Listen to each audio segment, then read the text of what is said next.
What's happening, y'all? I am back with another video. We're gonna get right into this video, but first I want to say thank you to each and every last one of you guys for continuing to rock with the channel. For all of my day ones, you know I love you guys, and for everybody that has been here just within the past week, I appreciate each and every last one of you guys for joining. This video right here is going to be about how the narcissist basically keeps us isolated, and this is in response to a comment that I received in the comment section on one of my videos, and basically it was alluring to the fact that the narcissist likes to keep us isolated from pretty much everybody, and why do they do that? So I felt like I wanted to address this because I had firsthand knowledge of pretty much the narcissist doing that in my experience and why it was done. So basically, the narcissist wants to keep control of the narrative. They want to be able to tell whatever story line is going to come out that's going to fit their false narrative. Like, we all know that they come up with the fake mask, and they wear basically they put on the facade and to fool the world to get supply. If they want sex or adulation, adoration, any of that kind of stuff, they are wearing a mask to trick people into giving them attention, basically. So in my particular situation, the narcissist basically, number one, this is one of the ways that they isolate you is they basically target people that are on their own. So in my situation, I had my own place. I lived by myself, or if I didn't live by myself the entire time, I may have took in a roommate just to help on like some of the household bills and things like that, or if I had a friend of mine that needed a place to stay or something like that. But for the most part, I had my own home and I was living alone. So what she would do to make things easier is to target men that had their own. So she lived at home with her mother, and she basically blamed that on cultural bias. So she kind of was like, well, yeah, in my culture, we kind of stick to our family, and we there's no point in us rushing out of the home if there's no need to. And I'm like, okay, I've heard about people building generational wealth and all of that kind of stuff by staying in the family home and working together and things like that. So it was kind of like a little red flag, but at the same time, she was able to explain it away a little bit. So that's not something that I like focused in on. But what I noticed is the entire relationship took place at my house. So everything from us spending time to the sex to just watching television, any of that kind of stuff, it took place at my house. And that was very easy and very comfortable for her, because it was like I provided a safe haven for her to just come over, run over, spend some time whenever she wanted to. And she could watch TV and take showers and basically enjoy all of the amenities and luxuries that came along with being at my house. And then what she would do is also target another person that was on their own as well. So she had basically makeshift houses set up all around the city. So she could go to this person's house and spend a weekend with them. She can come to my house and spend a weekend with me, or like, especially when I became the main supply, then she was coming over my house a lot during the week, but she was probably sneaking off and going to her, the other supplies' houses, and she kind of kept everything separated. And it was easy for her to keep everything separated because we all had our own places, and she would just basically time block. So she would kind of give me certain times and then give them certain times, and then if anything were to overlap, she always had a way of finessing the story to, oh, well, I had something to do, or I'm too busy, or this, that, and the third. So she was always able to control the situation because she controlled the environment that we all saw. So what I saw was somebody that was really into me, that was always at my house, and they probably saw the same exact thing, just at their home. So that is one of the ways that I noticed that they like to isolate you, is basically they will target people with their own place and who lives alone, don't have a lot of company coming over, don't have a lot of people that will basically blow their spot up and basically shine a light on their toxic behavior, or at least be able to see into it while they're in the middle of the love bomb. Because like I noticed that a very good friend of mine, he needed a place to stay for a while, and I took him into my second bedroom. He kind of rented out my second bedroom for a year or so. And during this time, what I noticed was she was very on edge, and she was very like concerned with him being here. And I think one of the reasons why she was kind of concerned with him being here was because of the fact that she probably felt like he was going to be able to see through the things that I wouldn't be able to see through, because I was in the middle of being love bombed and he wasn't.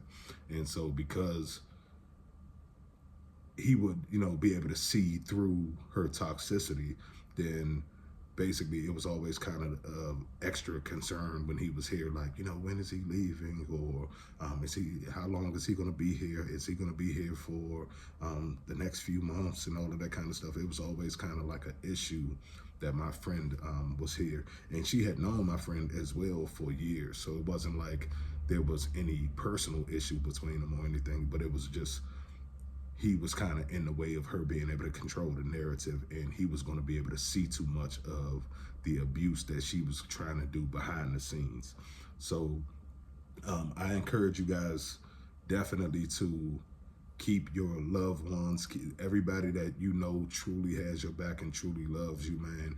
Keep them people close, because when you are being targeted by a psychopath or sociopath, narcissist, any of that kind of stuff, they do definitely like to keep you isolated and keep you away from your loved ones, so that you don't have that support system and those people that can kind of see outside of the box and outside of the love bomb, because maybe they're not being love bombed at the time, or maybe they have, maybe they're just a lot more aware to toxic behavior and are a lot more able to call it out faster than you may be able to.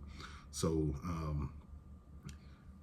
and that's definitely one thing that I noticed, because the narcissist would, in my situation, she would stay away from people that she felt like would call her out. So my sister's a Leo, and she's very direct. She's very outspoken, and that's one of the people that I noticed that the narcissist never tried to like charm or butter up. She just stayed away from my sister. Like it was literally like this level of fear that she had of my sister. Like, well, she tried to kind of butter up a few of my cousins and butter up a few of, my other family members, but she did not approach my sister in that same manner. And I think it was more so because she knew that my sister could kind of see through the BS. So that is one way that they like to control the narrative, is basically they will target people that are on their own and living on their own, and basically don't have a lot of loved ones coming over, and kind of do their own thing. You're maybe not necessarily a lonely person, because I don't consider myself a lonely person at all, but I do have my own place and I live on my own. And a lot of the time that I spend is by myself, because I like to be creative, and me being creative, I need my own personal space to like, and the whole empath thing, because I get drained a lot when I'm around people, and people's energy, I pick up on it, whether it's good or bad. So if I am around somebody with real negative and low energy, it's going to basically zap my energy to the point where I need to go into hibernation myself and kind of just recover. So another way that they use isolation to control the narrative. It's like I noticed this after the discard. So originally, everything happened at my house. Then when she was trying to change the narrative to make it seem like she wasn't just out here randomly having children by random men, that she had no plan of being with.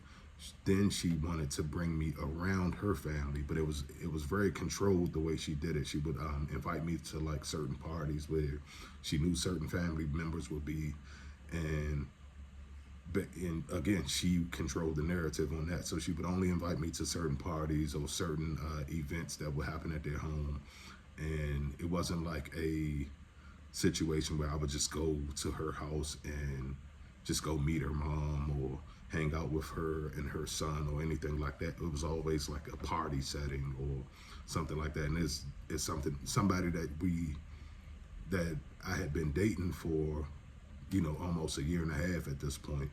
And it's kind of like, well, why haven't I been to your home to, just kind of kick it in a regular manner, the same way that you do at my house? But it's something that you don't really look into because the situation becomes so comfortable with them just coming into your space, and then you're in your own space, so you're very comfortable in your own space. And most people won't complain about that. Most people won't complain about, well, she's always coming to me. I don't ever really have to go to her. So that's kind of like a red flag that we overlook, is that why are these people kind of hiding their own personal situation? What are they trying to cover up, or what are they trying to hide? And in my situation, if I had looked a little bit deeper into that at that time, I would have probably caught a lot of red flags that I overlooked at the very beginning of the relationship, because of the fact that I would have, known to ask certain questions in that situation.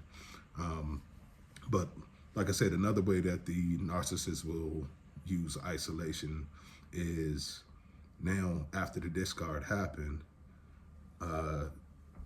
originally we were doing kind of like a trade-off thing where she would bring my child to me, or every once in a while I would go and pick him up. But when she wanted to control the narrative, basically when things went left between her and I, and she wanted to tell her flying monkeys and her family and everybody else that was involved in the situation, she wanted to tell them that basically I didn't want anything to do with her. I didn't want anything to do with the baby. And basically I ran off on her and just left her, and I was cheating on her and all of that kind of stuff, which was a complete projection. This is everything that she did to me, but she just flipped the story for her flying monkeys. And basically nobody except her family and her flying monkeys could ever believe any of the stuff that she did, because I actually caught her in so many different lies that I had her boxed in to the point where she couldn't really tell any more lies, and every additional lie that she tried to tell was just raveling her up into more of her own craziness and making her look even worse. So when we got to that point where she kind of, I guess, noticed where she was completely trapped, and she didn't want me being able to expose her to her family members and tell them exactly what she had done, because she had told them one story and she had told my family another story, but I caught her in a lie, and I was able to get the story, I was able to get the correct story out to my family. But to her family, she was still in control of that narrative.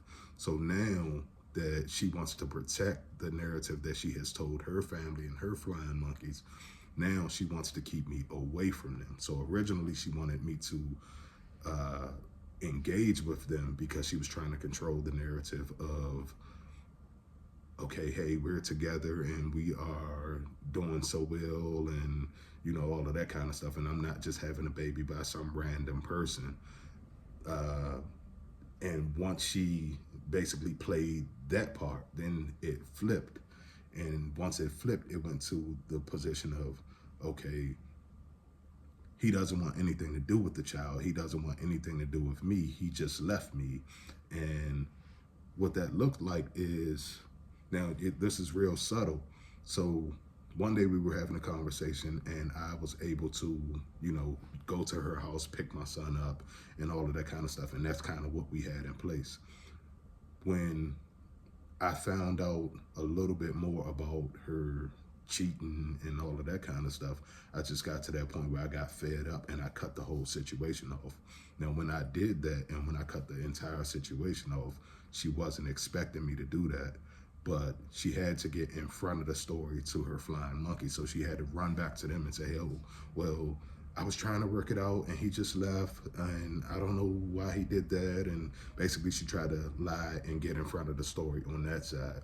So to keep me isolated and to keep me separated from that situation so that her side of the family, or her side, her side of her family and her flying monkeys would never know the truth, she agreed to drop my son off to me every single weekend. She agreed to drop my son to me during the drop off instead of me being able to come to her, because she knows that at some point somebody's going to ask a question. Somebody's going to ask something, because I've been completely silent on my end. For now, my son just turned 2 years old. So the fact that it's been almost 2 years at this point and I've been silent, it kind of makes everybody, it's kind of raising everybody's eyebrows to like, wait a minute, everything you told us about this guy, like you told us he was crazy, you told us he was this, you told us he was that, and none of this stuff is adding up. And you told us that basically he wasn't a fit parent, he didn't want anything to do with his son and all of that kind of stuff, but none of that kind of stuff is adding up. So that's basically one of the ways that they will control the narrative, is basically they will get in front of the story and keep you away from anybody involved in the story so that you are not able to tell your part of the story. Or if you are able to tell your part of the story, then they will get their most loyal flying monkeys, and I had this happen as well. They will get their most loyal flying monkeys to engage with you, because these are the people that are literally like, they're not going to hear anything you have to say regardless of what. And I actually had this happen to me, to where the narcissist actually knew she was completely wrong. She knew what she did. I called her out on it. And then when I was able to be around her family again, and I kind of wanted, I didn't even really want to bring it up, but her cousin brought it to me and I started speaking up on it. And once I started speaking on, kind of trying to defend myself, I noticed that her cousin really wasn't trying to hear nothing that I had to say and kind of went on an attack of me. And I'm sitting here like, wait a minute, do you realize what this woman has done to me? And do you realize that I haven't done anything to actually deserve any of that kind of stuff? The only thing that I've done in this entire situation is got her pregnant and tried to love her through that. And I wanted to be there for her, my family, my son, all of that kind of stuff. So I really kind of was cherishing that moment, and she basically snatched the rug completely underneath me, on that situation. So, but when I'm trying to explain that to her family members or to her cousins that are, and the only reason that I even opened my mouth about it at all was because they came in attacking me. So the fact that they came in attacking me, I went into defense mode, like, man, wait a minute, hold on. Y'all coming at me a certain type of way, but y'all don't even know, the entire story, and y'all not looking at my side of the story. Y'all basically took everything that she said, and that's what the flying monkeys, they follow blindly, and that's what they're there for. That's their job. So that's basically how they keep you isolated. I am still being kept isolated, even though I've been outside of the relationship, and she has gone off to New Supply and all of that kind of stuff. She has a very good way of keeping everybody in their own little box. Like in my situation, I did not meet the New Supply yet, or I haven't had the luxury of I blocked her on all social medias and all of that kind of stuff. So that may be one of the reasons why. But I myself have not been able to. I mean, I have an idea of who it is, but I haven't even wanted to go looking for it or any of that kind of stuff. So that is basically my video, y'all. I will talk to y'all in a minute. I definitely just wanted you guys to look out for, you know, how they move and why they do the things that they do. So when you feel like they're isolating you, it's a reason behind that. It's a reason that they are keeping you separate from their family and separate from this set of friends or separate from that set of friends, because they are controlling the entire environment, and they've been doing that from day one. And this is something that I didn't realize that was happening until way after the fact. And now that I look back on it, I can see like, oh wow, she was kind of being a puppet master the entire time. It wasn't like she went crazy and started trying to control the narrative. Now maybe things went a little haywire because she was losing control, but towards the end. But that's when I kind of woke up and started realizing like, oh, she's been pulling strings this whole time. And it's like the dumbest strings in the world. Like, why are you even concerned about some of the strings that you're trying to pull? But literally, they just want to be in control of everything. So the only way that they can control everything and not have their stories clash is to keep everybody separated. And one of the easiest ways to keep everybody separated is to target people that have their own. And if they target people that have their own, most people are comfortable in their own space. And if you are the type of person that enjoys being home alone, or not necessarily home alone, but like you enjoy your time at home just as much as you enjoy your time in the streets, or if you enjoy your time at home more, then that's kind of like a bonus for a narcissist, because it's like, okay, I can slip over to your house. You don't have anybody there. There's nobody to interrupt us. I can love bomb you crazy. I can leave you over there, and then I can slide out and I can go on to my next conquest. And you're happy, you're good because you got a chance to see me. And now I'm off to the next situation. And sometimes they probably did that in the same day. Like they probably went from house to house in the same day. I found out one of the new suppliers lived about 10 minutes away from me. So like, I mean, walking distance, like I could literally walk to the guy's house if I wanted to.